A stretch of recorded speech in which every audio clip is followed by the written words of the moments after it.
கர்த்தருடைய வார்த்தையை நாம் கேட்போம்.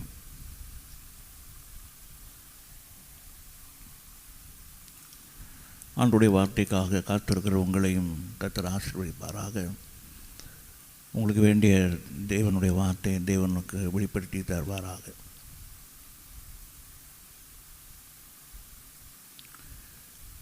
இன்றைக்கு தேவனுடைய சபையை குறித்து நாம் தியானிக்க போகிறோம். கடைசி காலத்தில் சபை எப்படி இருக்க வேண்டும் என்பதை குறித்து நாம் தியானிக்க போகிறோம்.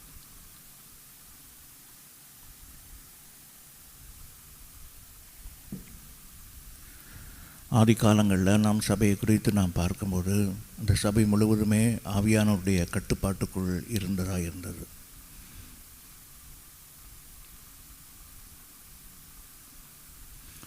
ஒரு மனிதன் மூலமாகவோ, மனிதனுடைய சக்தியின் மூலமாகவோ, மனித ஞானத்தின் மூலமாகவோ சபைகள் கட்டப்படாமல் சபை முழுவதுமே ஒரு ஆவியானவருடைய கட்டுப்பாட்டுக்குள் இருந்து ஆவியானவர் பேசினார். சபையினுடைய எல்லா நிலவரத்தை குறித்தும் கர்த்தர் ஒவ்வொரு வாரமும் ஜனங்களோடு பேச ஆரம்பித்தார்.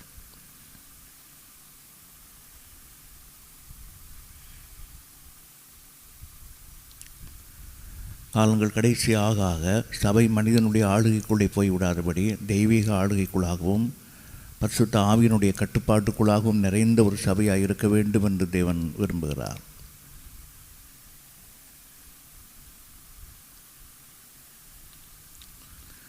ஆவியானவரால் நடத்தப்படுகிற சபையை குறித்து கர்த்தர் அநேக திட்டங்களை அந்த சபையிலே தேவன் வெளிப்படுத்துவார்.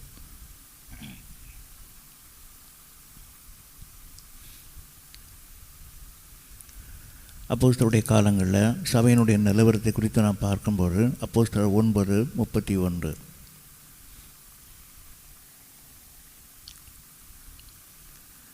சபை எப்படிப்பட்டதாக இருந்தது என்பதை அப்போஸ்தலர் 9:31 நாம் பார்க்கிறோம். அப்போஸ்தலர் 2:47 சபையினுடைய நிலவரத்தை குறித்து அங்கே ஆண்டவர் சொல்லுகிறார். தினந்தோறும் சபையில் ஜனங்கள் சேர்க்கப்பட்டார்கள். காலங்கள் கடைசி ஆக ஆக சபையில் தினமும் ஜனங்கள் சேர்க்கப்பட்டு கொண்டே இருப்பார்கள்.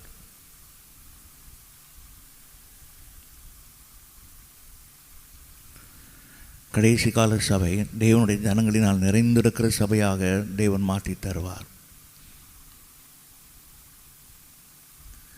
இந்த கொரோனா காலத்தினுடைய முடிவுக்கு அப்புறமாக அனுதினமும் சபையில் ஜனங்கள் சேர்க்கப்பட்டு கொண்டே இருப்பார்கள்.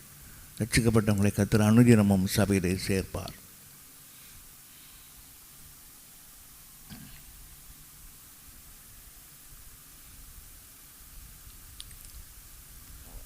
கடைசி கால சபையினுடைய அடையாளம் என்ன?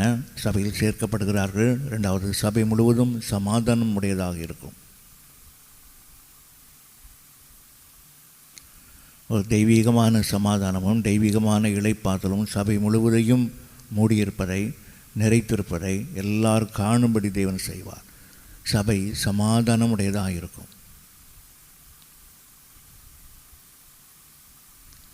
மூன்றாவதாக, பக்தி விருத்தி சபையிலே காணப்படும்.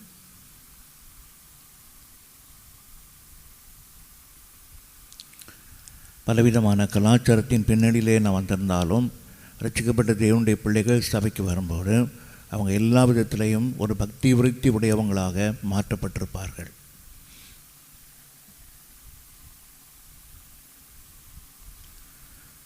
ஆதிய நாட்களிலே சபைக்கு வருகிற ஒவ்வொரு விசுவாசிகளையும் நாம் பார்க்கும்போதும் ஒரு தெய்வீக தன்மை உடையவங்களாகவும் ஒரு பக்தி விருத்திக்கு எதுவாகவும் அவர்கள் தங்களை அலங்கரித்துக் கொள்வார்கள்.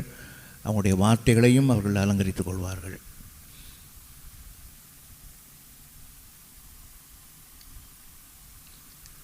கடைசி காலத்தில் சபைக்கு வருகிற ஒவ்வொரு விசுவாசியும் பக்தி விருத்திக்கு ஏற்ற ஒரு அலங்காரம் உடையவங்களாக தேவன் மாற்றி விடுவார். உலக பிரகாரமான எந்த ஒரு மேன்மையின் அலங்காரம் இல்லாமல் ஒரு தெய்வீக அலங்காரத்தோடும் பக்தி விருத்திக்கு ஏற்ற அலங்காரமாகவும் தேவன் சபையை மாற்றுவார்.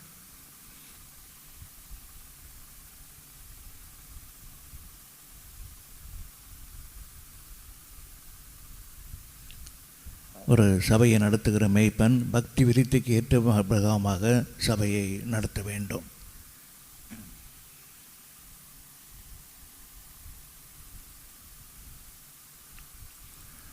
ஆரம்ப விசுவாசிகள் ஒரு நிலவரத்தில் வந்தாலும் தொடர்ந்து 2-3 வருடங்கள் சபையிலே விசுவாசிகள் நிலைத்திருக்கும்போது அவங்களை ஒரு தெய்வீக பக்தி விருத்திக்கு நேர்வாக சபை அவர்களை நடத்த வேண்டும். கடைசி காலத்தில் சபை பக்தி விருத்தி அடைந்து இருக்க வேண்டும். நான்காவதாக கர்த்தருக்கு பயப்படுகிற பயம் இருக்கும்.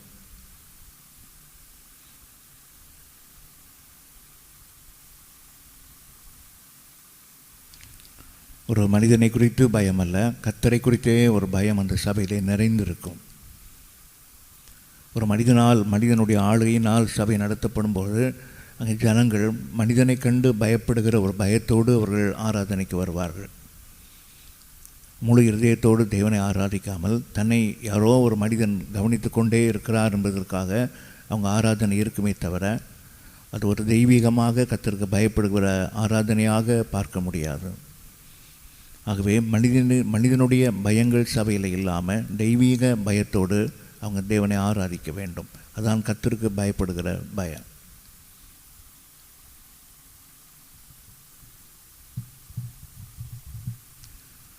ஒரு சபையினுடைய மேய்ப்பன் சபையை இருமாப்பாக ஆளுகை செய்யக்கூடாது. தெய்வீக ஆளுகை இருக்க வேண்டும், கண்டித்து உணர்த்துகிற ஆளுகை இருக்க வேண்டுமே தவிர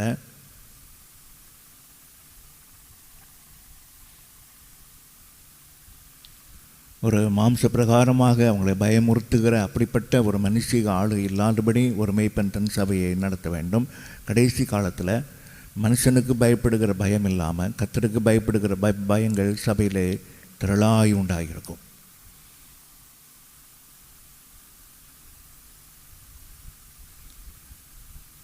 அடுத்த பரிசுத்த ஆவியிலே வளர்ந்து சபைகள் பெருகினது. சபையிலே சேர்க்கப்பட்டார்கள், சமாதானம் உண்டாயிட்டு, பக்தி விருத்தி உண்டாயிட்டு, கர்த்தருக்கு பயப்படுகிற பயம் உண்டாயிட்டு, பரிசுத்த ஆவியிலே வளர்ந்து பெருகுகிற ஒரு சபையாக காணப்பட்டது. ஆனால் இன்றைக்கு சபையினுடைய நிலவரங்களை குறித்து நாம் பார்க்கும்போது சபையிலே ஆட்கள் பெருகுகளை தவிர அவங்களுடைய குவாலிட்டி மிகவும் குறைந்திருக்கிறது. அவங்களுடைய ஆவிக்குரிய தன்மைகள் மிகவும் குறைந்திருப்பதை நாம் சபையிலே பார்க்க முடிகிறது.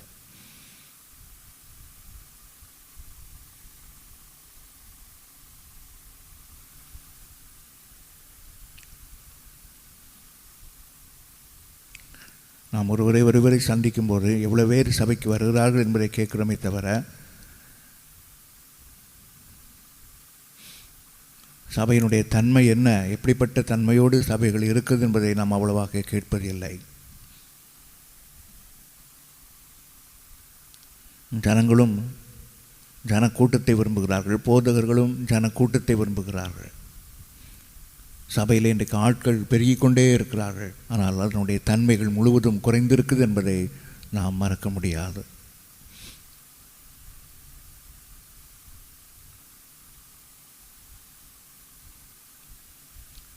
அப்போஸ்தலர் 6ஆம் அதிகாரம் 1ஆம் வசனம். சீசர்கள் பெருகினார்கள், அங்கே முறுமுறுப்பு உண்டானது. கிரேக்கரும் எபிரேயர்களும் ஒருவருக்கொருவர் முறுமுறுத்து கொண்டார்கள் என்று நாம் பார்க்கிறோம்.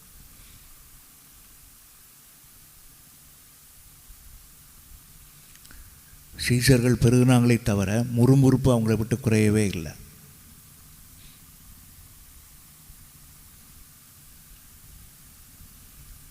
எல்லாவற்றையும் விட்டு வந்த சீசர்களாக தங்களை அழைத்து கொண்டார்கள். தன்னை ஒரு சீசியாகவும் சீசர்களாகவும் காண்பித்து கொண்டார்கள்.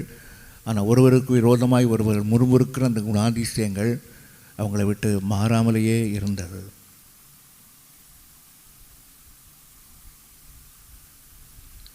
ஒன்று கொரிந்தியர் 1ஆம் அதிகாரம் 7ஆம் வசனத்தில் கொரிந்து சபையை குறித்து நாம் பார்க்கும்போது ஆரம்பத்தில் அந்த கொரிந்து சபை கர்த்தருடைய வருகைக்காக அதிகமாக அவர்கள் காத்திருந்தார்கள்.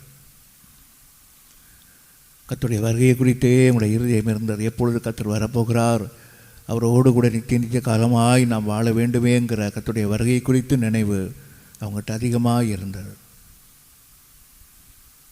1 கொரிந்தியர் 3ஆம் அதிகாரம் 1:3 பார்க்கும்போது முடிவு மனுஷிகமாக போனதை நாம் பார்க்கிறோம். 1 கொரிந்தியர் 3:1-3.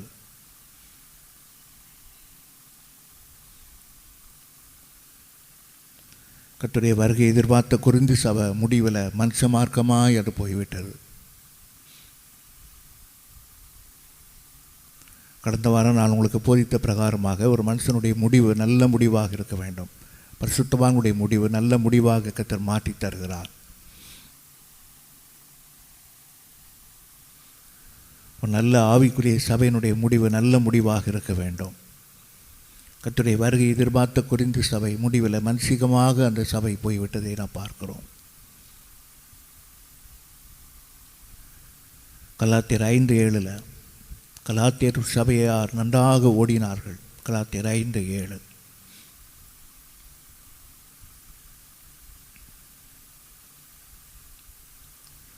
கலாத்தியர் 3:3 பின்மாற்றக்காரர்களை அடைந்தார்கள், மாம்சத்தில் தங்களுடைய வாழ்க்கையை முடித்து கொண்டார்கள்.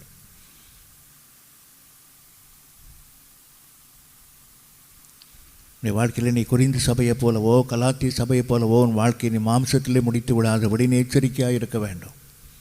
உன் ஓட்டத்தை நீ வெற்றிகரமாய் முடிக்கும்படியாக கர்த்தர் உன்னை அழைத்திருக்கிறார். இன்றைக்கு மரணம் உன்னை சந்தித்தாலும் உன் ஊட்டம் கர்த்தருக்குள்ளாக இருக்க வேண்டும், நித்திய ஜீவனுக்குள்ளாக இருக்க வேண்டும், தேவனுடைய ராஜ்யத்தை சுதந்திரித்து இருக்க வேண்டும். உன் மரணத்தின் மேலே உனக்கு நம்பிக்கை இருக்க வேண்டும்.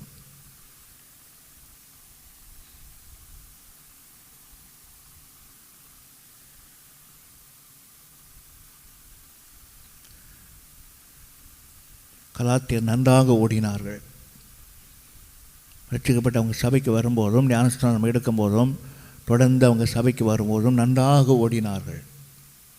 சபை ஆரம்பிக்கும் முன்பாகவே வந்து உட்கார்ந்து கொள்வார்கள். சபையினுடைய எல்லா வேலைகளையும் பார்த்து கொள்வார்கள். நன்றாக ஜெபித்தார்கள், நன்றாக உபவாசம் இருந்தார்கள்.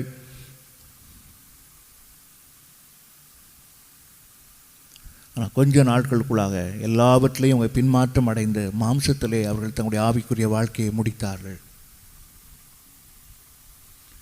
இன்றைக்கு வார்த்தையை கேட்டுக்கொண்டிருக்கிறவனுடைய வாழ்க்கையில் உன் முடிவு எதில் இருக்கிறது? நன்றாக தேவனுக்குள்ளே ஓடுகிறாயா, இல்லாவிட்டால் மாம்சத்திலே நீ முடிவுடையவளாக இன்றைக்கு நீ காணப்படுகிறாயா? கர்த்தர் உன்னோடு பேசுவாராக, உன்னை உணர்த்துவாராக. ஒரு உணர்வின் ஆவியை தேவன் உனக்காக தந்திருக்கிறார். இன்றைக்கி கர்த்தருக்குள்ளாக உன் வாழ்க்கையினுடைய ஓட்டம், உன் ஆவிக்குரிய ஓட்டம் எப்படிப்பட்டதாக இருப்பது என்பதை நீ உணர்ந்து கொள்ள வேண்டும். உன்னை குறித்து நீ எச்சரிக்கையாக இரு.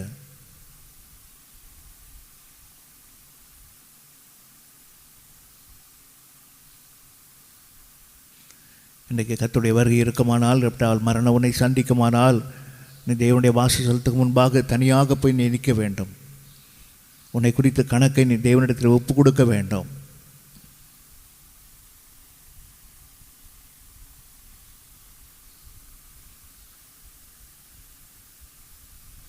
கலாத்திய சபையார் நன்றாக ஓடினார்கள். சபைக்கு அவ்வளவு ஆர்வமாய் வந்தார்கள். ஆனால் முடிவை பின்மாற்றமாக முடித்து கொண்டார்கள்.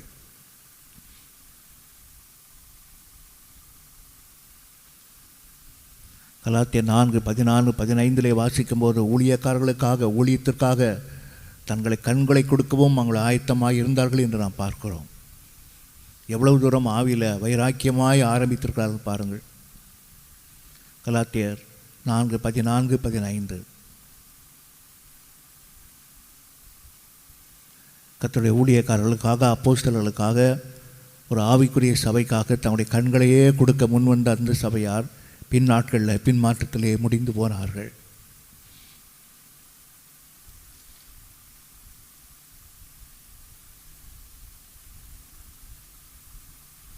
ஆவியில் ஆரம்பித்த கர்த்தருக்காக வைராக்கியமாய் எழும்ப வேண்டிய நீ, ஆரம்பித்த நாட்களில் ஊழியத்துக்கும் ஊழியக்காரர்களுக்கும் சபைக்கும் அவ்வளவு உதவியாக இருந்து குடும்பமாக வந்து உதவி செய்யும்படியாய் நீட்டப்பட்ட நீ, உன் கண்களை கூட சபைக்காக இழந்து போகவும் ஊழியக்காரர்களுக்காக கொடுக்கவும் ஆயத்தமாய் இந்த உன் வாழ்க்கையில் இன்றைக்கு நீ எப்படிப்பட்டவனாக தெய்வ சமூகத்திலே நீ காணப்படுகிறாய்?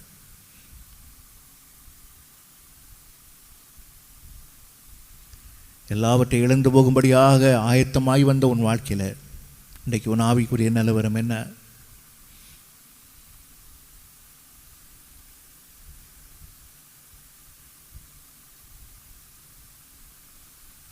கடைசி காலத்தில் சபை எப்படி இருக்க வேண்டும் என்பதை குறித்து நாம் தியானிக்க போகிறோம்.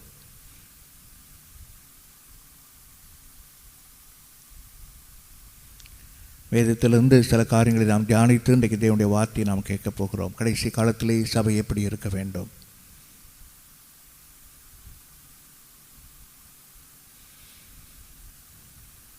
முதலாவது கடைசி காலத்தின் சபை அப்போஸ்தலர்களை வைத்து ஆரம்பிக்கப்படுகிற சபையாக இருக்க வேண்டும். அப்போஸ்தலர்களை வைத்து ஆரம்பிக்கப்பட்ட சபையாக இருக்க வேண்டும். அப்போஸ்தலர் 16:6.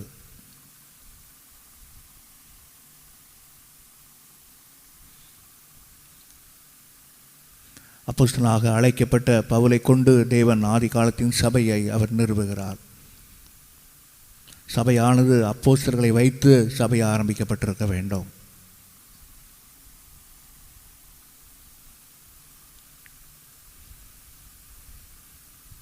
அப்போஸ்தலனாகிய பவுலை கர்த்தர் ஊழியத்துக்காக அழைத்த போது அவன் ஊழியத்தினுடைய துவக்கத்தில் அவன் ஆசியாவுக்கு போகும்படியாக அவன் முயற்சி பண்ணுகிறான். ஆனால் ஆவியானவரோ அவனை தடை செய்கிறார். 16:7. அப்போஸ்தலர் 16:9 மகதோனியா போகும்படியாக தரிசனத்தின் மூலமாக தேவன் அவனை ஊழியத்துக்கு அழைக்கிறார். அவனை எங்கே போக வேண்டும் என்பதை தரிசனத்தின் மூலமாக கர்த்தர் பேசுகிறார். வசனம் 10. கர்த்தர் அவனோடு பேசுவதை அவன் நிச்சயித்துக் கொண்டான்.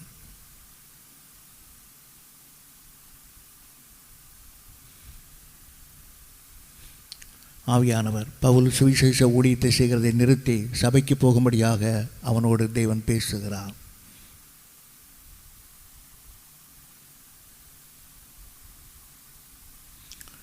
ஒரு அப்போஸ்தலராக அழைக்கப்பட்டவங்க சுவிசேஷ பாரமுடையவங்களாக இருந்தாலும் கர்த்தர் அவங்களை ஒவ்வொரு இடத்திலையும் வைத்து அவங்க மூலமாக தேவன் சபையை கட்ட ஆரம்பிக்கிறார்.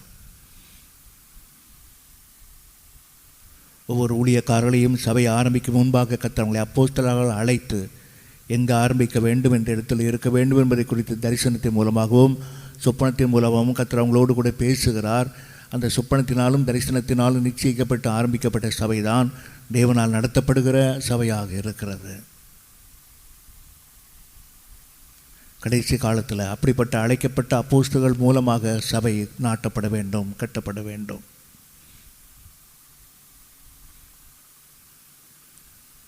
பவுல் ஆசியாவுக்கு போகிறதுக்கு அவன் முயற்சி பண்ணின போது ஆவியானவர் இன்றைக்கே அவனுக்கு தரிசனத்தில் நீ மகதோனியாவுக்கு போ என்று அவனோடு ஆண்டவர் பேசுகிறார்.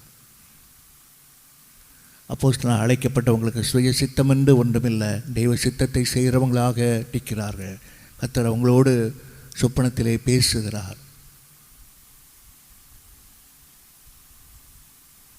தெய்வ தரிசனத்தினாலும் தெய்வ சொப்பனத்தினாலும் பேசப்படுகிறதான அப்போஸ்தலர்கள் சபையை நடத்தும் போது ஒவ்வொரு ஞாயிற்றுக்கிழமை ஆராதனையிலும் தேவனால் வெளிப்படுத்தப்பட்ட வார்த்தையை அவர்கள் பேசுகிறார்கள்.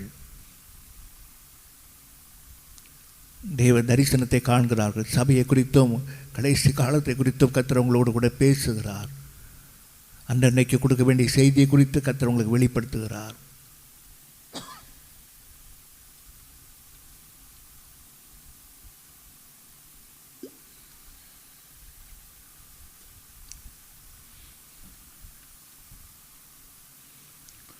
அப்போஸ்தலர்கள் சபையை நடத்தும் போது சபை பக்தி விருத்திக்கு நேர்வாக நடத்தும். சபை சீர்முறுந்தலை உண்டாக்கும். தேவனால் அழைக்கப்பட்ட ஒரு அப்போஸ்தலன் சபையை நடத்த ஆரம்பிக்கும் போது அந்த சபையை மிகவும் பக்தி விருத்திக்குள்ள ஒரு சபையாக அந்த ஊழியக்காரன் கொண்டு வருவார். ஜனங்கள் எப்படியும் வரட்டும், எப்படி போகட்டும் அப்படிங்கிறதுக்காக சபை இல்லாமல் ஒரு பக்தி விருத்தின் அலங்காரமாக அந்த சபையை அப்போஸ்தலர்கள் மாற்றுவார்கள்.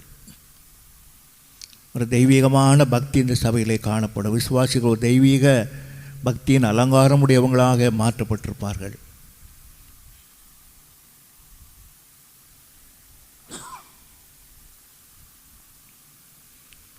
எபேசியர் 4:12-13.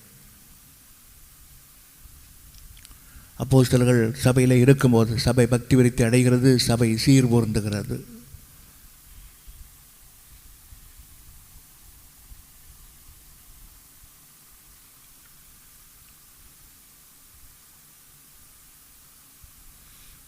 உண்மையாகவே தேவனால் ரட்சிக்கப்பட்ட சபைகள், ரட்சிக்கப்பட்ட தேவ ஜனங்கள் சபைக்கு வரும்போது அவங்க ரட்சிப்பு ஒரு ஆழமான ரட்சிப்பாக இருக்குமானால் அப்போஸ்தலருடைய உபதேசங்களிலேயும் அவங்க பக்தி விருத்திக்கு ஏதுவாய் நடத்துகிற காரியங்களிலேயும் அவங்க சீர்பொருந்துகிற காரியங்களிலேயும் தங்களை மனப்பூர்வமாக ஒப்பு கொடுப்பார்கள், கீழ்ப்படிவார்கள்.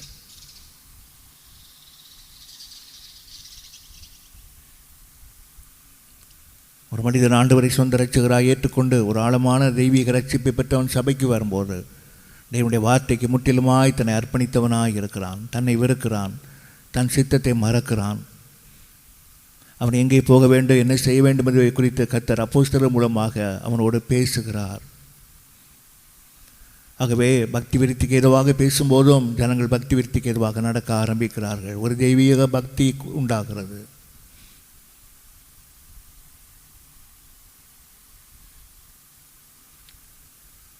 கடைசி காலத்தில் சபை பக்தி விருத்திக்கு ஏதுவாக அப்போஸ்தலர் மூலமாய் நடத்தப்படுகிற அந்த பக்தி விருத்திக்கு ஏதுவாகவும் சீர்பொருந்தலுக்கு நேராகவும் சபை காணப்படும்.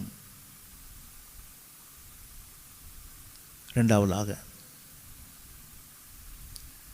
கடைசி காலத்தினுடைய சபையில் சீலாவும் தீமோத்தேயும் இருப்பார்கள்.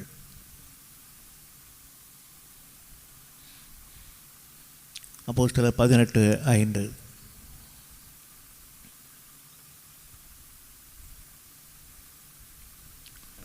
சீலாவையும் தீமோத்தேயை குறித்து நான் பார்க்கும்போது சத்தியத்திற்காக வைராக்கியமாக வாழ்ந்தார்கள்.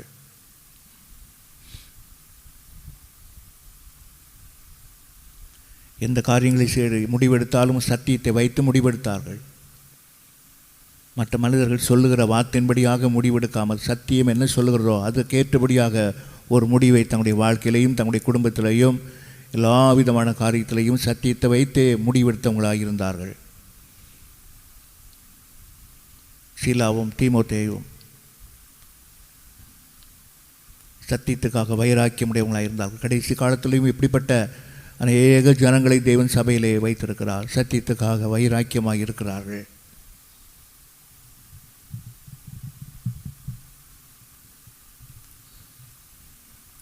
உன் வாழ்க்கையிலே சத்தியத்தின் பிரகாரமாக இந்த முடிவெடுக்க வேண்டும் என்று கர்த்தர் உங்களுக்கு போதிக்கும் போது தங்கள் வாழ்க்கையில் நடக்கிற எல்லா சம்பவத்திலையும் சத்தியத்தை முன்வைத்து ஒரு முடிவை அவங்களை எடுத்துக்கொள்கிறார்கள்.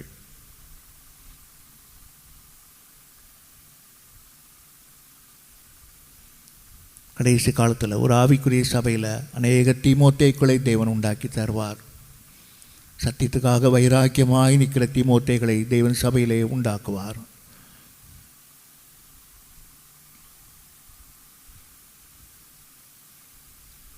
பவுலுக்கும் பர்னபாவுக்கும் பிரச்சனை வந்தபோது சீலா பவுலின் பக்கமாக நின்றார்.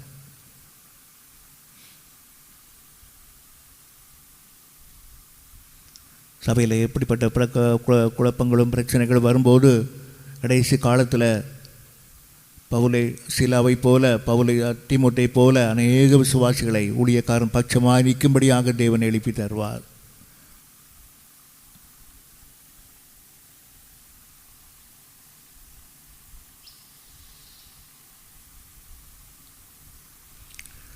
சபை முழுவதும் ஆவியானவருடைய முழு ஆளுகைக்குள்ளாக தேவனால் தெரிந்து கொள்ளப்பட்ட அப்போஸ்தலர்கள் மூலமாக சபை முழுவதும் நடக்கும்போது அங்கே தீமோத்தேய்களும் பவுல் அங்கே சீலாவும் அப்போஸ்தலனாய் அழைக்கப்பட்ட ஊழியக்கார் பக்கமாக பட்சமாக நிற்கக்கூடியவங்களாக இருப்பார்கள். ஒரு மனிதன் கூட சபையை விட்டு ஊழியக்காரங்களை விட்டு பின்வாங்கி போகாதபடி ஒரு வைராக்கிய வாஞ்சியுடையவங்களாக தேவன் அந்த காரியத்தை உண்டாக்குவார். கடைசி காலத்தில் சபையின் விசுவாசிகள் வைராக்கியமாய் ஊழியக்காரர் பக்கமாக இருப்பார்கள்.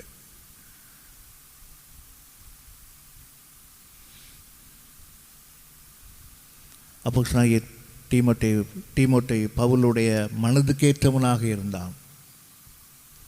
உத்தம குமாரனாக இருந்தான்.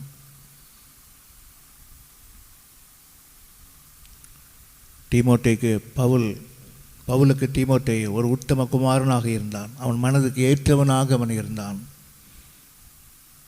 ஊழியக்காரருடைய மனதை புரிந்து கொண்டவனாக தீமோத்தேயு இருந்தான்.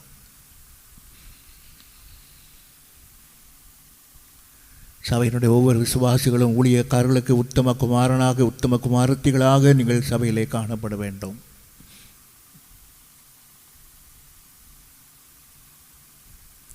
ஊழியக்காரங்களை விசாரிக்கிறவங்களாக ஊழியக்காரன் பட்சமாய் நிற்கிறவங்களாக ஒரு உத்தம குமாரனைப் போல உத்தம குமாரத்தியைப் போல சபையின் மேய்ப்பனுக்கு முன்பாக ஜனங்கள் காணப்பட வேண்டும்.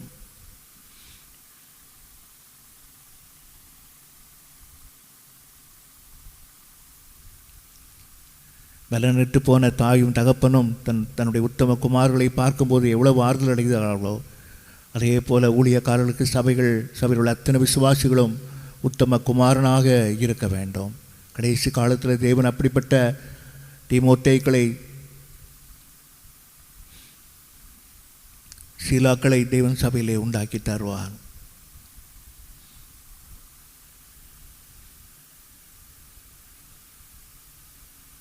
சீலாவையும் தீமோத்தேயும் அப்போஸ்தலனாகிய பவுல் பார்த்தபோது ஆவியிலே அவன் வைராக்கியம் கொண்டான் என்று நாம் பார்க்கிறோம்.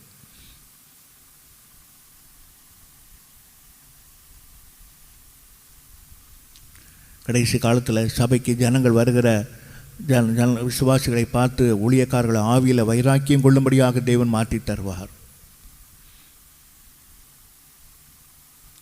கடைசி காலத்தில் சபையில் தெய்வ பக்தி உடையவங்களாக சத்தியத்துக்காக வைராக்கியமாய் நிற்கிற விசுவாசிகளை சபையிலே ஆண்டவர் ஏற்படுத்தி தரும்போது, எப்படி பவுல் சீலாவை தீமோத்தேயை பார்த்தபோது ஆவியில் வைராக்கியம் கொண்டானோ, அதே போல் கடைசி காலத்தில் ஊழியக்காரர்கள் ஆவிலே வைராக்கியம் கொண்டு சபையை நடத்தத்தக்கதான விசுவாசிகளை தேவன் ஏற்படுத்தி தருவார்.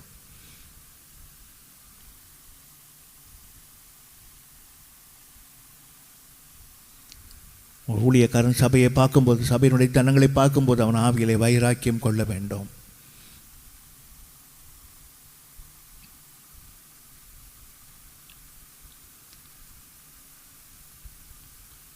ஆவியானுடைய கட்டுப்பாடுக்குள்ளே இருக்கிற விசுவாசிகள் சரியான நேரத்தில் அமர்ந்து ஒரு தெய்வீக பக்தி உடையவங்களாய் சபைக்கு வரும்போது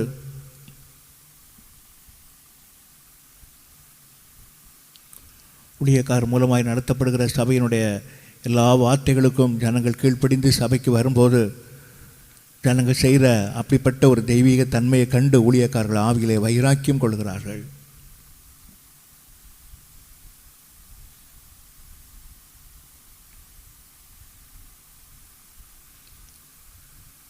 தொடர்ந்து சபைக்கு வருகிற விசுவாசிகள் எல்லா விதத்திலையும் ஒரு மாற்றத்தை ஊழியக்காரர்கள் பார்க்கும்போது சபையை தாங்குவதும், சபைக்காக கொடுப்பதும், சபைக்காக ஜெபிக்கிறதும், சபையினுடைய எல்லா வேலையும் தன்மையில் எடுத்து போட்டுக்கொண்டு தெய்வீகமாக செய்வதும், இது எல்லாவற்றையும் ஊழியக்காரர்கள் ஜனங்களுக்கு மத்தியிலே பார்க்கும்போது அவங்க ஆவியிலே வைராக்கியம் கொள்கிறார்கள்.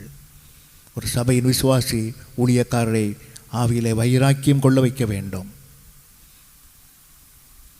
அவங்க சோர்ந்து போவதற்கு ஊழிய விசுவாசிகள் இடம் கொடுக்கவே கூடாது. உங்களை மேய்த்தது நிமித்தம், உங்களை புல்லுள்ள இடங்களிலே மேய்த்தது நிமித்தம் உங்களுடைய ஊழியக்காரர்கள் ஆறுதல் அடைந்திருக்க வேண்டும்.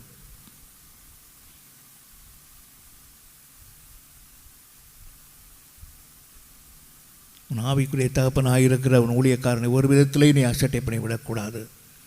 உன் நடக்கை கண்டும், உன் ஜெபத்தை கண்டும், உன் உபவாசத்தை கண்டும், நீ கர்த்தருடைய சத்தியத்தின் பக்கமாய் நிற்கிறதை கண்டும் ஊழியக்காரர்கள் வைராக்கியம் கொள்ள வேண்டும். சீலாவும் தீமோத்தேயும் பவுலுக்கு வைராக்கியமாய் இருந்தார்கள். வைராக்கியம், ஆவியிலே வைராக்கியம் கொள்ளும்படியாக நடந்து கொண்டார்கள். கடைசி காலத்தில் தேவன் சபையில் இப்படிப்பட்ட ஜனங்களை தேவன் தருவார். மூன்றாவதாக, வழக்கமாக ஜெபிக்கிறவங்க சபையில் இருந்தார்கள்.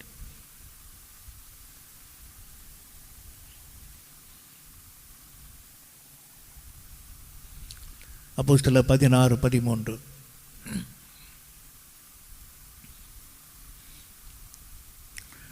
கடைசி காலத்தில் அனுதினமும் சபையினுடைய வாசல் திறந்திருக்கும். தினமும் வந்து சபையில் ஜனங்கள் ஜெபித்து கொண்டே இருப்பார்கள்.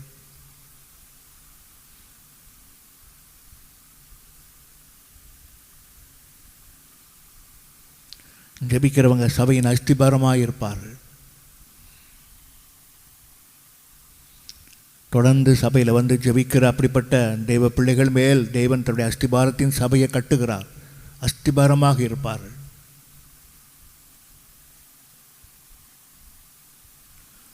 ஒரு தேசத்துக்குள்ளே எதிராளிகள் வந்துவிடாதபடி காற்றிலையும் மழையிலையும் வெயிலையும் எப்படி ஒரு காவலாளிகள் நின்று காவல் காக்குறாங்களோ, தேசத்தை காக்குறாங்களோ, அதே போல் ஜெபிக்கிறவங்க சபையினுடைய காவலாளிகளாக இருப்பார்கள். சபையை தூணாக தாங்குவார்கள்.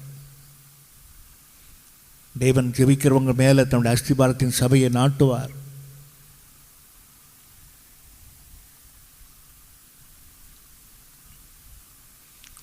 ஒரு நல்ல ஆவிக்குரிய விசுவாசினுடைய தன்மை ஞாயிற்றுக்கிழமை சபைக்கு வருகிறது வந்து ஜெபிக்கிறது மட்டுமல்ல,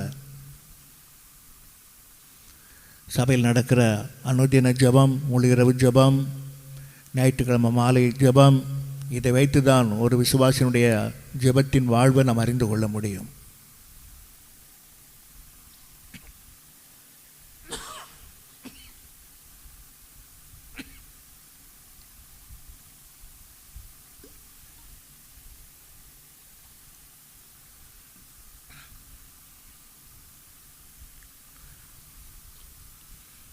சபையில் ஜனங்கள் அஸ்திபாரமாய் மாற வேண்டுமானால் வழக்கமாக ஜெபிக்கிற ஜெபம் இருந்து கொண்டே இருக்க வேண்டும்.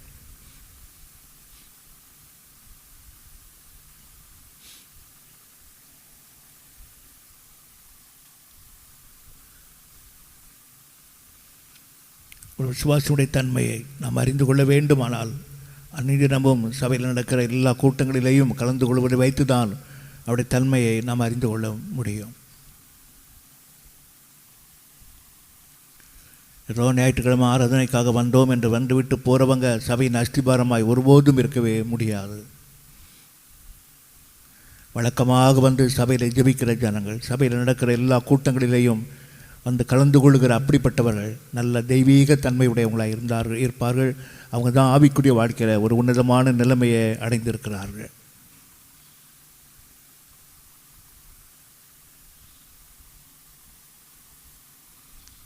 நல்ல ஜெபிக்கிற விசுவாசிகள், அனுதினமும் ஜெபத்தில் காத்திருக்கிறவங்க சபையின் அஸ்திபாரமாக இருக்கிறாங்க. அது மாத்திரமல்ல, அவங்க குடும்பத்தின் அஸ்திபாரமாகவும் அவங்க இருப்பார்கள். அந்த அஸ்திபாரத்தை யாரும் அசைக்கவே முடியாது. தேவனுடைய அஸ்திபாரம், ஜெப அஸ்திபாரம் எல்லாவற்றையும் நிலைநிறுத்தக்கூடியதாக இருக்கிறது.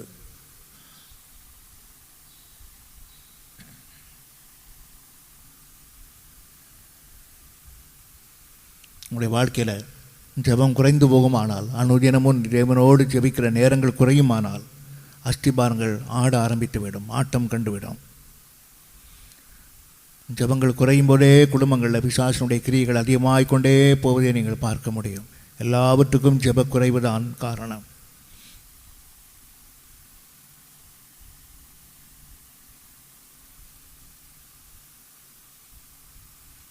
ஒரு சபையில் ஜெபங்கள் குறையுமானால் சபையே ஒரு குழப்பத்துக்கு நேராகி போய்விடும். ஒரு குடும்பத்தில் ஜெபம் குறையுமானால் குடும்பம் முழுவதும் ஒரு விதமான ஒரு குழப்பத்திலையும் அந்த குடும்பங்கள் முழுவதையும் நடைபெறுகிறதை நீங்கள் பார்க்க முடியும். எல்லா பிசாசினுடைய போராட்டங்களாகவே அது மாறிவிடும். அதனால் நல்ல ஆவிக்குரிய பிள்ளைங்க, ஆழமான தெய்வீக ரட்சிக்கப்பட்ட பிள்ளைங்க அனுதினமும் தங்களுடைய வாழ்க்கையை ஜெபத்தில் செலவழித்து கொண்டே இருக்கிறார்கள். ஜெபம் சபைக்கும் குடும்பத்துக்கும் ஒரு மகிமையான அஸ்திவாரத்தை இன்றைக்கும் அது கொண்டு வருகிறது.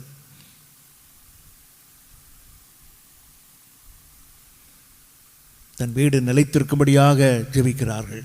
ஜெபித்து கொண்டே இருக்கும்போது வீடுகள் நிலைத்திருக்கிறது, பிள்ளைங்க நிலைத்திருக்கிறாங்க. எந்த அந்நிய வல்லமைகளும், அசுத்த ஆவிகளும், பலவீனங்களும், விக்கிரகங்களும், கட்டுகளும், சாபங்களும், மனுஷனுடைய பொறாமைகளும், வஞ்சகங்களும் ஒன்றுமே வீட்டை அணுகாதபடி வீட்டுக்கு மத்தியிலையும் சபையின் மத்தியிலையும் அனுதினமும் ஜெபிக்கிறவங்க ஒரு பெரிய அஸ்திபாரத்தின் கல்லாக அவங்க இருக்கிறார்கள்.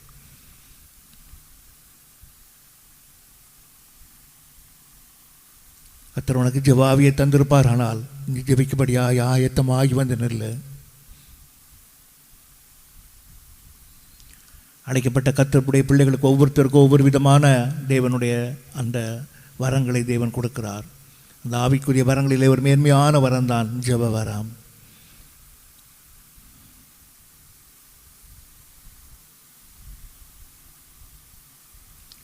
இந்த ஜெப ஆவியின் வரத்தை பெற்றவர்கள் எப்பொழுதும் ஜெபித்து கொண்டே இருப்பார்கள்.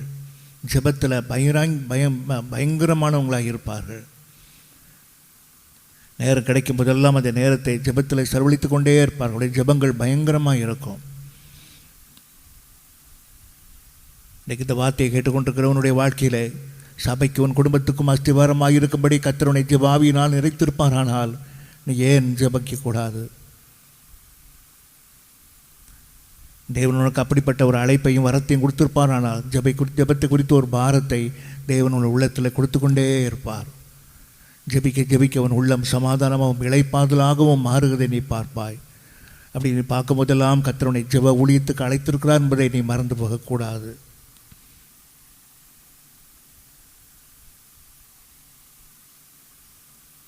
நான்காவதாக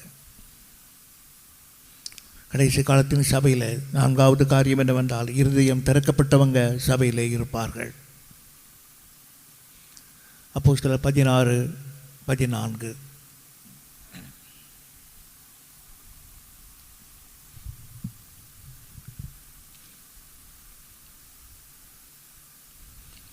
கடைசி காலத்தில் தேவன் கட்டுகிற சபையில் உள்ள அத்தனை பேருமே இருதயம் திறக்கப்பட்டவங்களாக இருப்பார்கள்.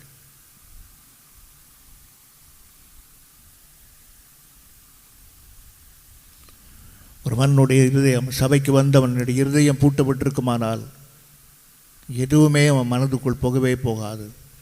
மனதுக்குள்ளே போய் எல்லாம் தங்கியிருக்க வேண்டுமானால் இருதயம் திறக்கப்பட்டிருக்க வேண்டும்.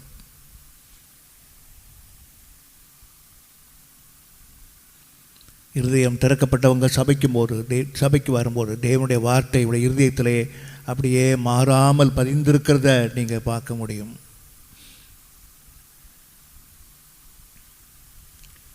இருதயம் திறக்கப்பட்டவங்க சபையினுடைய ஒவ்வொரு வார்த்தையும் மிகவும் கவனமாக கேட்டுக்கொண்டே இருப்பார்கள்.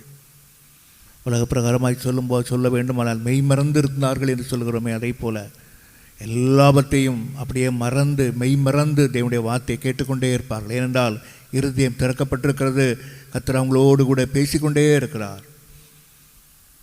ஞாயிற்றுக்கிழமை ஆராதனையில் வந்த தெய்வ பிள்ளைகள் கொடுக்கப்படுகிற ஆரம்ப செய்தியிலிருந்து முடிகிறது வரையிலையும் அந்த இடத்தை விட்டு எழும்பாமல் எங்கேயும் திரும்பாமல் அப்படியே மெய்மறந்திருந்து அந்த வார்த்தையை கேட்டுக்கொண்டே இருக்கிறார்கள். ஏன் அப்படி கேட்கிறார்கள்? அவருடைய இருதயங்கள் திறக்கப்பட்டிருக்கிறது. கர்த்தர் அவங்களோடு கூட பேசுகிறார்.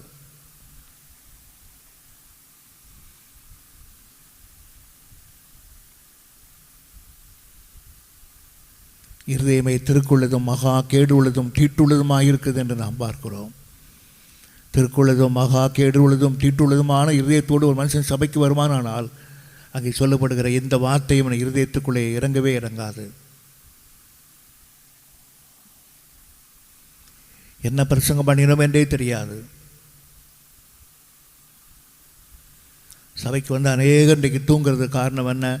சபையை குறித்தோ தேவனுடைய வார்த்தை குறித்தோ எந்த பயமும் இல்லாமல் சபையில் வந்தவுடனே விசுவாசிகள் தூங்குறாங்களே, இதுக்கெல்லாம் என்ன காரணம்? இருதயம் திறக்கப்படவில்லை. திருக்குள்ளதும் மகா கேடு உள்ளதும் தீடு உள்ளதுமான ஒரு மனுஷனோடு இருதயத்தோடு அவன் சபைக்கு வருவானானால் அவன் தேவனுடைய வார்த்தையை கேட்க முடியாது. அவன் கர்த்தரை ஆராதிக்க முடியாது. அவன் ஏதோ ஒரு பேரளவில் ஒரு கிறிஸ்தவனாக வாழ்வானை தவிர அவன் இருதயம் திறக்கப்படாமலேயே இருக்கும். கர்த்தர் அங்கே பேச முடியாமல் போய்விடும். இந்த காலவேளையிலே கர்த்தருடைய வார்த்தை கேட்கிற நீ உன் இருதயத்தை மிகவும் எச்சரிக்கையாய் நீ காத்துக்கொள். எல்லா காவலோடு உன் இருதயத்தை காத்துக்கொள்வாயாக. உன் இருதயம் தீட்டுப்பட்டு போகக்கூடாது, மகா கேடாக போய்விடக்கூடாது. இருதயம் திருக்குள்ளதாக மாறிவிடாதபடி எல்லா காவலோடும் உன் இருதயத்தினை காத்துக்கொள். ஜீவ ஊற்று அதிலிருந்து புறப்படுமே. இருதயம் திறக்கப்பட்டு நீ சபைக்கு வருவாயானால் ஒரு பெரிய பொக்கிஷமாக தேவன் உன்னை மாற்றுவார். இருதயம் ஒரு பொக்கிஷ சாலையாக மாறும். ஒரு பண்டக சாலையாய் தேவன் மாற்றுவார். உனக்கு வர வேண்டிய எல்லா ஐஸ்வர்யமும் மேன்மையும் வேறு எங்கிருந்தும் அல்ல, கர்த்தரோடு பேசின அந்த இருதயத்திலிருந்து தான் தேவன் எல்லாவற்றையும் வாக்கிய பண்ணுகிறார். உன் இருதயம் தேவ ஆவினாலும் தேவ வார்த்தையினாலும் நிறைந்திருக்கும் போது உன் வாழ்க்கையே ஒரு பொக்கிஷ சாலையாக தேவன் மாற்றுவார். உன் இருதயம் திருக்குள்ளதும் மகா கேடுள்ளதும் தீட்டுப்பட்டதுமாய் இருக்குமானால் அந்த பொக்கிஷத்தின் காரியங்களை எல்லாம் உன்னை விட்டு விலகிவிடும். கடைசி காலத்தில் இருதயம் திறக்கப்பட்டவங்க சபைகளை இருப்பார்கள்.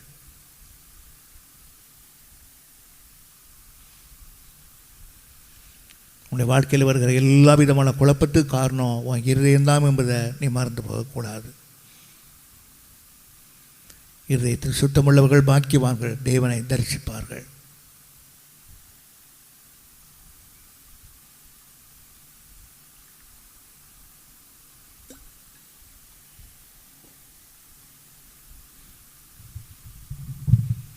கர்த்தருடைய ஆராதனைக்கு வந்திருக்கிறவனுடைய வாழ்க்கையில் உன் இருதயம் உடைக்கப்பட்டிருக்க வேண்டும்.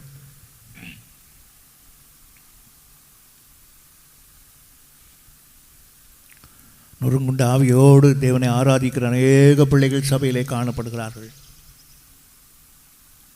பாடல் பாடும்போதும் பிரசங்கம் பண்ணும்போதும் ஜெபிக்கும் போதும் இருதயம் திறக்கப்பட்டவர்கள் இருதயம் உடைந்து கண்ணீர் விட்டு கதறி ஜெபிக்கிறதையும் ஒரு விதமான ஒரு தெய்வீகமான ஒரு பாரத்தோடு இருப்பதையும் நாம் பார்க்க முடியுமே.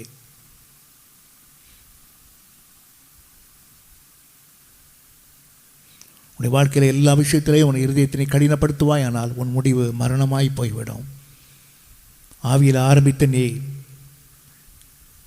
உன் இருதயம் திறக்கப்படாமலேயே நீ சபைக்கு வருவாயானால் உன்னுடைய முடிவு மரணத்தின் முடிவாக, மாம்சத்தின் மரணத்தின் முடிவாக அது போய்விடும்.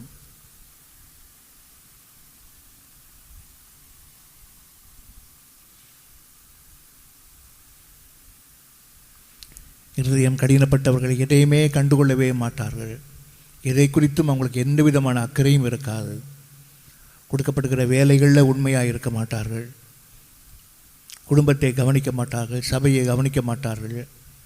ஒருவரையுமே எந்த விதத்திலையும் கண்டுகொள்ளாமல் தான் உண்டு சாப்பிட வேண்டும் என்று அவர்கள் ஒரு தன்னலமுடையவங்களாக தன்னுடைய வாழ்க்கையை அவர்கள் முடித்துக் கொள்வார்கள்.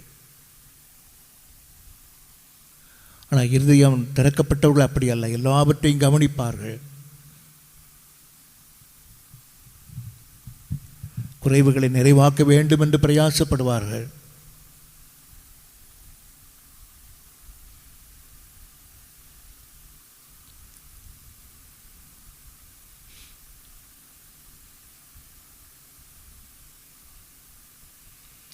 வேதத்தில் நாபாலுடைய இருதயம் கடினப்பட்டதுனால, அவன் கல்லாகி போனதுனால முடிவு மரணமாகி போய்விட்டது. உன் இருதயம் திறக்கப்பட்டு நீ சபையிலே காணப்பட கடைசி காலத்தில் சபைக்கு வருகிற எல்லா விசுவாசியுடைய இருதயத்தையும் தேவன் திறந்திருப்பாள். லீதியாருடைய இருதயத்தை திறந்த கர்த்தர் சபைக்கு வருகிற எல்லாருடைய இருதயம் திறக்கப்பட்ட இருதயமாய் கடைசி காலத்தில் சபைகள் கட்டப்படும். ஏனோ தானே என்று ஒரு மனுஷன் கூட சபைக்கு வர முடியாது. இருதயம் திறக்கப்பட்டவங்களாய் எல்லாரையும் தேவன் மாற்றி விடுவார். ஒரு உணர்வுள்ள ஆராதனை, உணர்வுள்ள ஜெபம், உணர்வுள்ள தேவனுடைய வார்த்தை எல்லாவற்றையும் இருதயம் திறக்கப்பட்டவங்களாக அதை பார்த்து கொண்டே இருப்பார்கள். இருதயம் திறக்கப்படாதவங்க எதை குறித்தும் அவங்க அக்கறையற்று இருப்பார்கள். சபையை குறித்து அக்கறை இருக்காது, ஊழியக்காரர்களை குறித்து அக்கறை இருக்காது, குடும்பத்தை குறித்து அக்கறை இருக்காது, நான் செய்கிற வேலையை குறித்தும் எந்த அக்கறையும் இருக்காது. இப்படி அக்கறையற்றவங்களாக இருக்கிற அநேக விசுவாசிகள் இருக்கிறாங்க. ஆனால் கடைசி காலத்தின் சபையில் அப்படி அல்ல. இருதயம் திறக்கப்பட்டவங்க சபையில் நிறைந்திருப்பார்கள்.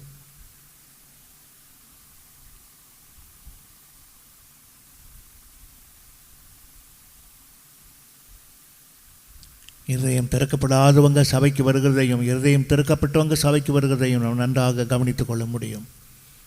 ரொம்ப அடையாளமாக இருப்பார்கள்.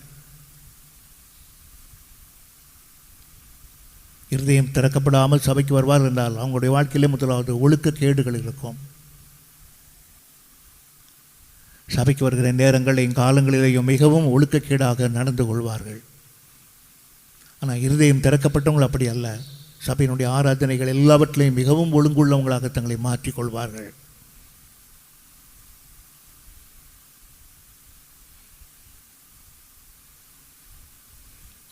இருதயம் திறக்கப்படாவிட்டால் சபையில் வந்து முழு நேரமும் தொங்கிக் கொண்டே இருப்பார்கள். செவர் ஓரமாக உட்கார்ந்து பார்த்து கொள்வார்கள்.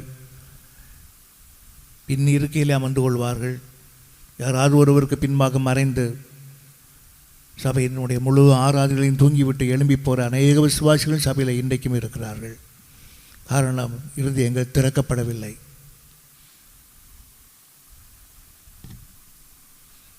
சபை முழுவதும் கண்ணீர் விட்டு கத்தரி ஆராதித்து ஜெபித்து கொண்டு இருக்கும்போது இருதயம் திறக்கப்படாதவர்கள் அவ்வளவு தைரியமாக உட்கார்ந்து தூங்கிக் கொண்டே இருப்பார்கள். சில பேர் பிள்ளைகளோடு விளையாடி கொண்டே இருப்பார்கள்.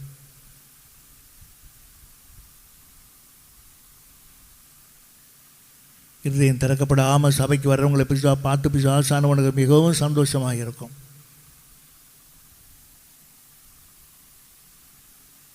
இன்றைக்கு உன்னுடைய வாழ்க்கையில் நீ எப்படிப்பட்ட இருதயமுடையவனாய் தேவனை தேடி நீ வருகிறாய்? உன் இருதயம் கடினப்பட்டு போய்விடாதபடி திருக்குள்ளதும் மகா கேடு உள்ளதும் இவன் இருதயம் போய்விடாதபடி இருதயம் திறக்கப்பட்டு தேவனுடைய வார்த்தைக்காக இயங்குகிற இருதயமாய் நீ உன்னை காத்துக்கொள்வாயாக.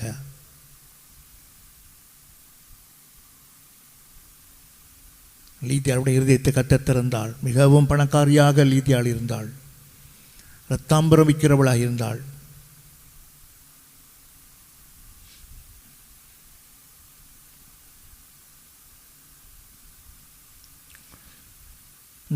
ஜனங்கள் அனுதினமும் வந்து ஜெபிக்கிறது அவன் கேட்டுக்கொண்டே இருக்கும்போது அந்த ஜெபத்தை பார்க்கும்போதே கர்த்தர் லீதியாளுடைய இருதயத்தை தேவன் திறக்கிறாள். தன் வீட்டையே ஊழியத்துக்காய் கொடுக்கிறாள். தான் சம்பாதித்த இரத்தாம்பரத்திலிருந்து அநேக உதவிகளை ஊழியத்துக்காக செய்கிறாள். அவருடைய வீடே ஒரு சபையாக மாறுகிறது. செல்வம் மிக்கவளாக இரத்தாம்பரம் மிக்கிறவளாக அவள் காணப்பட்டாலும் கர்த்தருடைய இருதயத்தை திறக்கும்போது அவள் ஊழியத்துக்காக எல்லாவற்றையும் கொடுக்கிறாள். தன்னை அர்ப்பணிக்கிறாள். தன் வீட்டை அர்ப்பணிக்கிறாள். தன்னை கொடுத்த எல்லா செல்வத்தையும் கர்த்தருடைய ஊழியத்துக்காக கொடுக்கிறாள். எப்படிப்பட்ட ஒரு வாழ்க்கை என்று பாருங்கள். உண்மையாகவே இருதயம் திறக்கப்பட்டவங்க தன்னையும் தன் வீட்டையும் தன் செல்வத்தையும் கர்த்தருடைய காரியங்களுக்காக தாராளமாய் கொடுப்பார்கள். இதையுமே தனக்காக அவர்கள் வைத்துக் கொள்ள மாட்டார்கள், எடுத்துக்கொள்ள மாட்டார்கள், வஞ்சித்துக் கொள்ள மாட்டார்கள். கர்த்தருக்காக தான் வைத்திருக்கிற எல்லாவற்றையும் இழந்து போவதற்கும் ஆயத்தமாக வந்து நிற்பார்கள். அதான் இருதயம் திறக்கப்பட்டவர்கள். கடைசி காலத்தில் தேவன் சபை அப்படிப்பட்ட ஒரு மகிமையின் விசுவாசிகள் நிறைந்த சபையாக தேவன் மாற்றுவார். தங்களுக்கு தன்னுடைய சம்பாத்தியத்தன், தன்னுடைய செல்வங்கள், தன்னுடைய ஆஸ்திகள், ஐஸ்வர்யங்கள், தங்களுடைய சரீர பலன்கள் எல்லாவற்றையும் தேவனுக்காக சபைக்காய் கொடுத்து தேவனுடைய வார்த்தைக்காக இருதயம் திறக்கப்பட்டவங்களாய் நிற்கிற சபையாக கடைசி காலத்திலே தேவன் சபையை மாற்றுவார். அது அப்படியே நடக்கும்.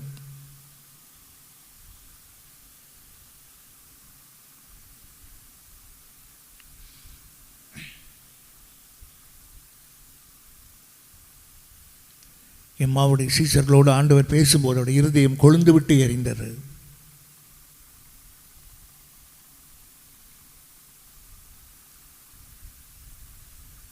எம்மாவுக்கு போகிற சீசருடைய இருதயத்தை கத்த திறந்த போது வார்த்தை வெளிப்பட்டது. தேவன் தொடுதலை உணர்ந்தார்கள். தரிசனம் உண்டானது.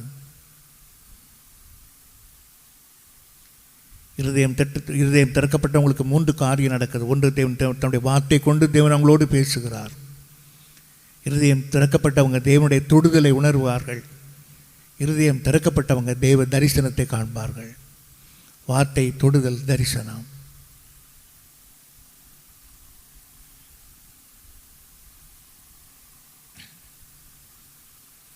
உன் இருதயங்கள் உலக பிரகாரமான வாழ்க்கைக்காகவும் சம்பாத்தியத்துக்காகவும் பணத்துக்காகவும் திறந்திருக்காம உன் இருதயம் தேவனுக்காகவும் தேவராஜ்யத்துக்காகவும் நித்திய காலமாய் கர்த்தரோடு வாழ்கிற வாழ்க்கைக்காகவும் இருதயங்கள் திறக்கப்பட்டிருக்க வேண்டும்.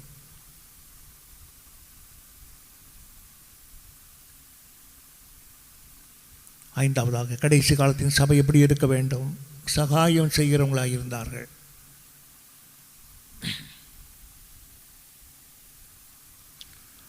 ரோமர் 15:26.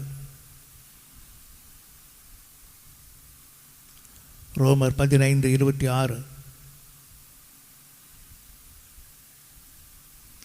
தரித்திரருக்கு உதவி செய்தார்கள். மகதோனியா சபையார் எருசலேமில் உள்ள தரித்திரருக்கு பொருளவி உதவி செய்தார்கள் என்று நாம் பார்க்கிறோம்.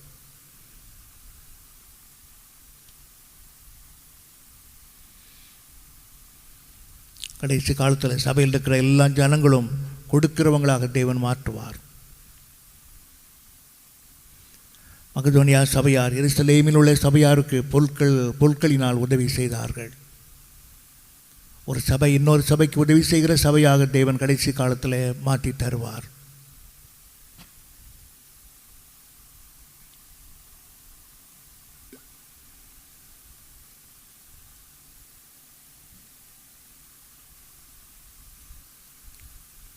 நீங்கள் செய்கிற உதவி யாருக்கும் தெரியாதபடி உங்களை நீங்கள் காத்துக்கொள்ள வேண்டும்.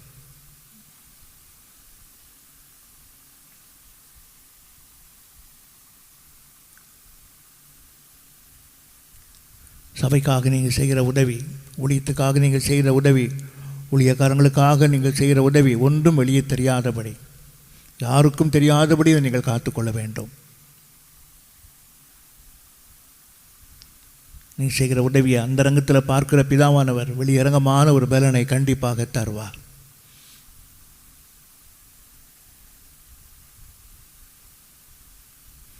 கலாத்தியர் 6:10 யாவருக்கும் விசேஷமாய் விசுவாச குடும்பத்தார் யாவருக்கும் உதவி செய்கிறவங்களாக இருந்தார்கள்.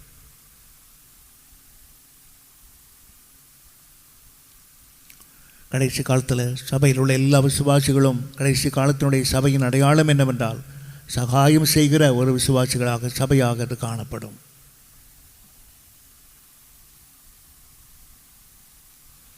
ஒரு மனிதனை இல்லாது இருக்கும்போது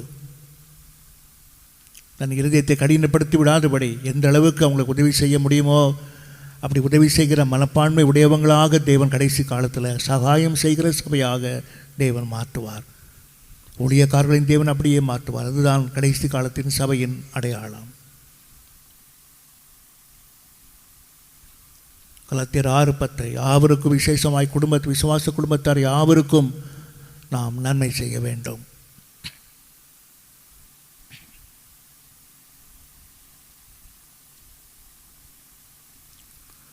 நீங்கள் செய்கிற நன்மை சபையில் இருந்திருக்க வேண்டும். நீங்கள் செய்கிற நன்மையினாலே ஒரு விசுவாசி தேற்றப்பட்டிருக்க வேண்டும். நீங்கள் செய்கிற உதவினாலே விசுவாச குடும்பத்தார் ஏழ்மையாக இருக்கிற விசுவாசத்தின் குடும்பத்தார் நீங்கள் செய்கிற உதவி நிமித்தமாக அவங்க தேற்றப்பட்டிருக்க வேண்டும். ஏழைகளுக்கு இறங்குகிறவன் கர்த்தருக்கு கடன் கொடுக்கிறான். அவன் கொடுத்த கடனை ஆண்டவர் திருப்பி கொடுக்கிறார் என்று நாம் பார்க்கிறோம். ஆர்சி பைபிளில் ஏழைக்கு இறங்குகிறவன் கர்த்தருக்கு வட்டிக்கு கொடுக்குறான்னு சொல்லப்பட்டிருக்குது. ஒரு மனுஷன் வட்டிக்கு கொடுத்து அவன் எப்படி திரும்பி வாங்குறானோ அதே போல் ஏழைகளுக்கு உதவியாக இருக்கிறவன் கர்த்தருக்கு வட்டி கொடுக்குறான். அவன் கொடுத்ததை ஆண்டவர் முதலும் வட்டியுமாக ஆண்டவர் சேர்த்து கொடுப்பார் என்பது அவனுடைய அர்த்தமாக இருக்கிறது. கடைசி காலத்தில் சகாயம் அணுகிற சபையாக தேவன் மாற்றி தருவார். 6வது கிருபை பெற்ற சபையாக இருக்கும்.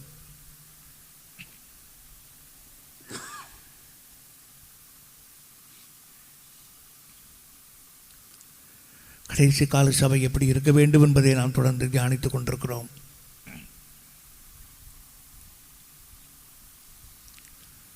ஆறாவதாக சபை கிருபை பெற்றதாக இருக்கும். 2 கொரிந்தியர் 8:1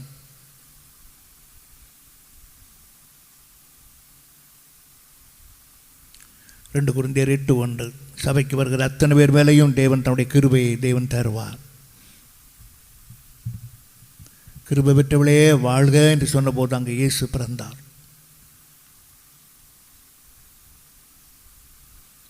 இந்த கிருபையின் ஆசீர்வாதத்தை குறித்து நாம் பார்க்கும்போது குடும்பத்தில் ஒருவருக்கு ஒரு தெய்வீக கிருபை இருக்குமானால்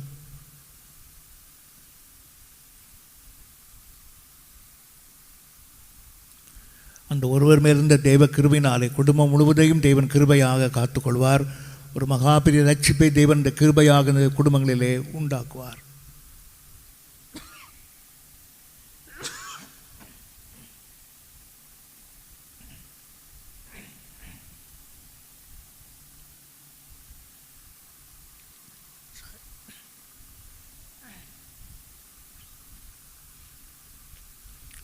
இஸ்ராவின் புஸ்தகம் 9:8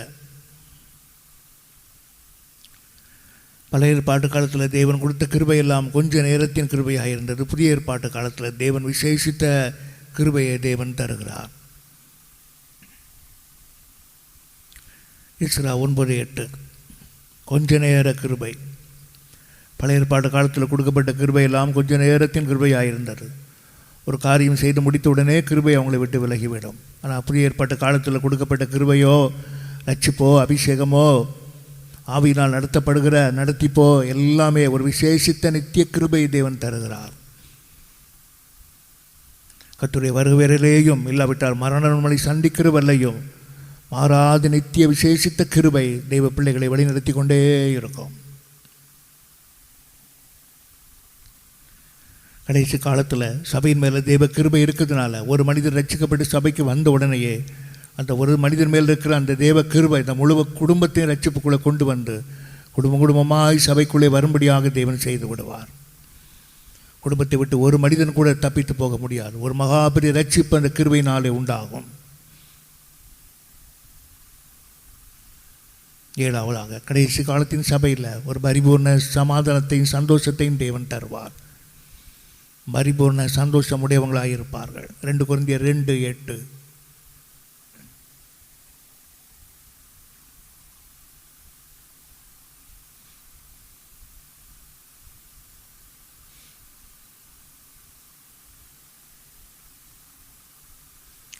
ஒரு பரிபூர்ண சந்தோஷம் நம்முடைய முகத்தில் காணப்படும்.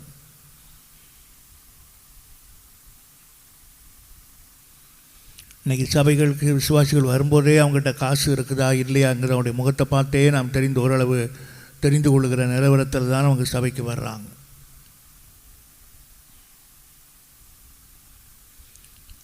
போனஸ் வாங்கி சம்பளம் வாங்கி கை நிறைய பாக்கெட்டில் எல்லாம் பணம் இருக்கும்போது விசுவாசியோடைய முகம் அவ்வளோ பிரகாசமாய் சபைக்கு வர்றாங்க. விசேஷமாக கம்பெனியில் போனஸ் கொடுக்குற நாட்களில் அந்த ஞாயிற்றுக்கிழமை ஆராதனைக்கு வரும்போது விசுவாசியுடைய முகம் ரொம்ப வித்தியாசமாக இருக்கிறத பார்க்க முடியும். ரொம்ப சந்தோஷமாக வீட்டுக்கு வருவார்கள், சபைக்கு வருவார்கள்.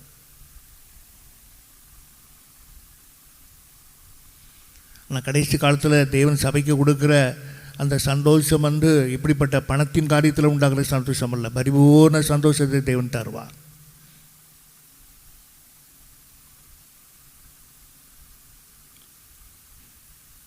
ஒன்றுமே இல்லாமல் இருந்தாலும் சபைக்கு வரும்போது பரிபூர்ணமான ஒரு சந்தோஷத்தினால் அவங்க சபைக்கு வருவார்கள். எது முதலற்று போனாலும் கர்த்தருக்குள்ள மகிழ்ச்சியாக இருப்பார்கள். தன் வாழ்க்கையில் வருகிற ஆசீர்வாதமோ ஆசீர்வாத குறைவோ அவங்க சந்தோஷத்தை ஒருபோதும் இழக்கவே செய்யாது. எல்லாம் இருக்கும்போதும் அவங்க பரிபூர்ண சந்தோஷமாக இருப்பார்கள். ஆட்டு மந்தையில் முதலற்று போனாலும் அவங்க மிகவும் சந்தோஷமாக கர்த்தருக்குள்ளே இருப்பார்கள். அத்திமரம் துளிர் விடாமல் போனாலும் சரி, ஆட்டில் மந்தைகள் முதலற்று போனாலும் சரி, கர்த்தருக்குள்ளே பரிபூர்ண சந்தோஷமுடையவங்களாக கடைசி காலத்தில் சபையில் உள்ள ஜனங்கள் இருப்பார்கள்.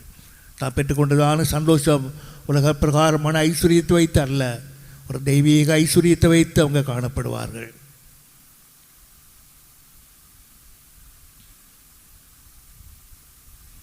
இன்றைக்கி இருக்கிற விசுவாசிகள் அப்படி அல்ல. எல்லாம் சரியாக இருந்தால் சபைக்கு வர்றாங்க.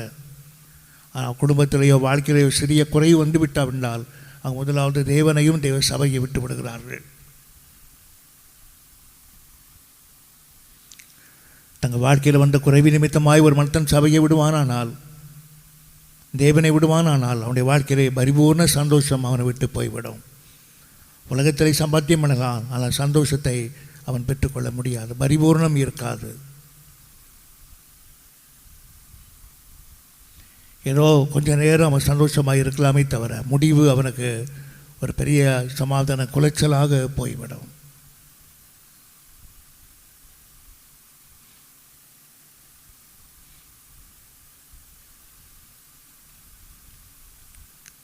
கொடுமையான மகுதனியா சபையார் கொடூரமான தரித்திரத்திலையும் பரிபூர்ணமான சந்தோஷத்தோடு காணப்பட்டார்கள், சந்தோஷமாக கொடுத்தார்கள். என கேட்குற கர்த்தருடைய பிள்ளையை அவனுடைய வாழ்க்கையிலே கடைசி காலத்தினுடைய சபை இப்படிப்பட்டதாக இருக்க வேண்டும். அப்போஸ்தலரை வைத்து சபை ஆரம்பிக்கப்படுகிறது. சீலாவும் தீமோத்தேயும் சபையில் இருக்கிறார்கள். 3வது வழக்கமாக ஜெபம் நடைபெறுகிறது. 4வது இருதயம் திறக்கப்பட்டவங்க சபையில் இருக்கிறார்கள். 5வது சகாயம் செய்ய விருப்பமுடையவங்க சபையில் இருக்கிறார்கள். 6வது கிருபை பெற்றவங்க இருக்கிறாங்க. 7வது பரிபூர்ண சந்தோஷம் உடையவங்க சபையில் நிறைவாக இருக்கிறாங்க. கர்த்தர் அப்படியே சபையை மாற்றுவாராக. அதுக்காக தொடர்ந்து ஜெபியுங்கள். கர்த்தர் உங்களை ஆசீர்வதிப்பாராக. ஆமேன், ஆமேன்.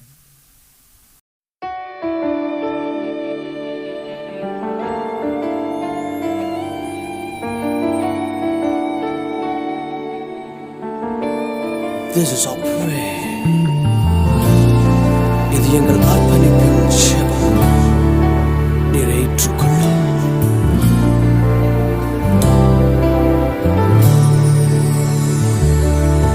நான் என்னை தந்தேனே, இன்று தந்தேனே, அன்பரின் சேவைக்கின்றே. நான் என்னை தந்தேனே,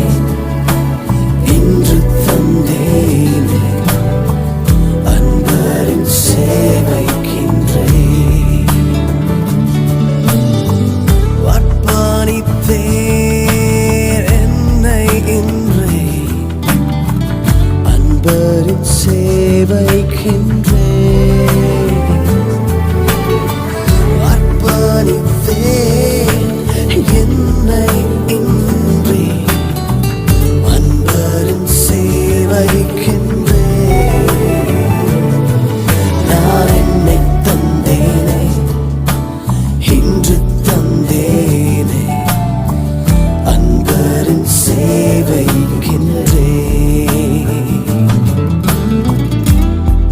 என் ஆவி, என் ஆத்மா, என் சரீரம் எல்லாம் உம்முடைய பாதத்திலே நான் அர்ப்பணிக்கிறேன்.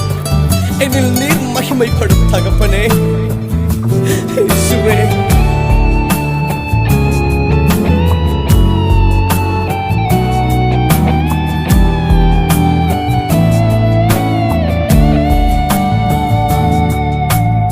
ஆவி ஆத்மா சரீரம் எல்லாம் ஆண்டவர் பாதத்தில் அர்ப்பணித்தேன். ஆவி ஆத்மா சரீரம் எல்லாம் ஆண்டவர் பாதத்தில் அர்ப்பணித்தேன். நான் என்னை தந்தேனே, இன்று தந்தேனே, அன்பரின் சேவைக்கின்றேன்.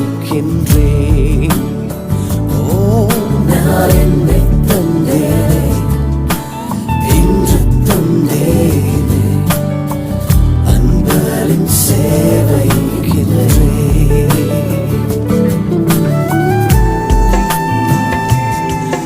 என்னுடைய பட்டங்கள், என்னுடைய படிப்பு பதவி எல்லாம் உம்முடைய நாம மகிமைக்கு என்று நான் ஒப்புக் கொடுக்கிறேன். அப்பா, என் எண்ணங்களை எல்லாம் நீர் ஆளுகை செய்வீராக. Come now.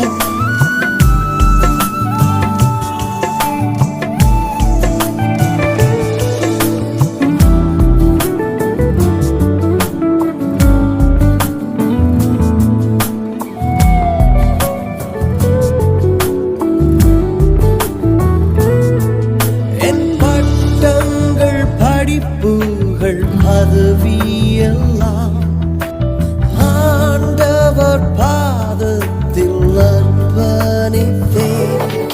என் எண்ணங்கள், ஏக்கங்கள், நோக்கம் எல்லாம் ஆண்டவா ஆளுகை செய்திடுவேன்.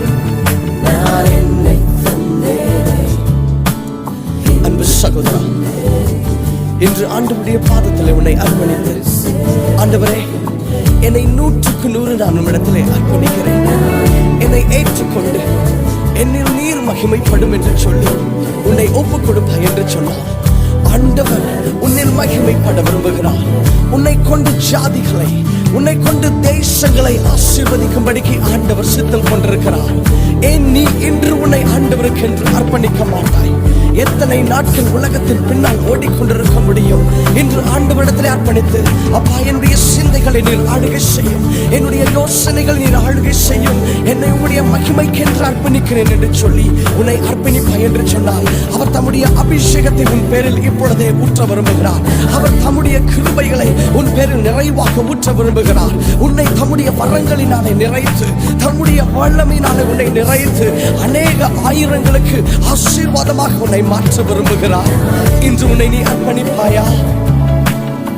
என் அன்பு தகப்பனே, உம்முடைய அன்பு பிள்ளைகளை இப்பொழுது உம்முடைய பாதத்திலே கொண்டு வருகிறேன் ஐயா. இப்பொழுதும் தங்களை அர்ப்பணித்துக் கொண்டிருக்கிற உம்முடைய பிள்ளைகளின் பேரிலே உம்முடைய நிறைவான கிருபை, உம்முடைய அபிஷேகத்தின் தொடுதல் இறங்கட்டும் என்று சொல்லி நான் வேண்டுகிறேன் தகப்பனே. அவர்களை கட்டி வைத்திருக்கிற ஆவிக்குள்ளாக முன்னேறக்கூடாதபடிக்கு இருக்கிற எல்லா சங்கிலிகளும் இப்பொழுது அறுபடுவதாக என்று சொல்லி நான் வேண்டுகிறேன். இப்பொழுதே உம்முடைய விடுவிக்கிற தொடுதல் உம்முடைய பிள்ளைகளின் பேரிலே இறங்கட்டும் ஐயா. சிந்தைகள் மறுரூபம் அடையட்டும் என்று சொல்லி நான் வேண்டுகிறேன். உம்மை பற்றிய நேசத்தினாலே அப்படி இருதயங்களை நிரப்பி நீர் அவர்களுக்கு என்று வைத்திருக்கிற உம்முடைய திட்டங்களை, ஆண்டவரே, உம்முடைய யோசனைகளை அவர்களுக்கு நீர் விளங்க செய்து, ஆண்டவரே, அந்த மகிமையின் பாதையிலே உம்முடைய பிள்ளைகளை நடத்துவீராக என்று சொல்லி நான் வேண்டுகிறேன். இப்பொழுதே ஒரு மாற்றம் அவருடைய வாழ்க்கையிலே சம்பவிக்கட்டும் ஐயா. ஆண்டவரே, உம்முடைய நாம மகிமைக்கென்று வாழுகிற பிள்ளைகளாக இவர்களை நீர் மறுரூபப்படுத்துவீராக என்று சொல்லி இப்பொழுதே மறுரூபப்படுத்துவீராக என்று சொல்லி நான் வேண்டுகிறேன். அந்த தொடுதல் இப்பொழுதே இறங்கிக் கொண்டிருக்கிறதற்காக ஸ்தோத்திரங்கள். தகப்பனே, நான் என்னை தந்தேனே, இன்று தந்தேனே, அன்பரின் சேவைக்கின்றே.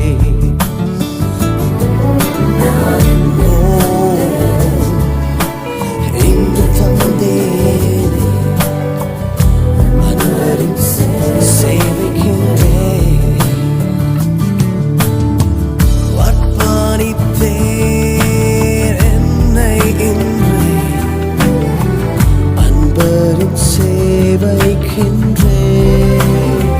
அர்ப்பணித்து சொல்லுவோமா? என்னை இன்றி அன்பரின் சேவைக்கின்றே.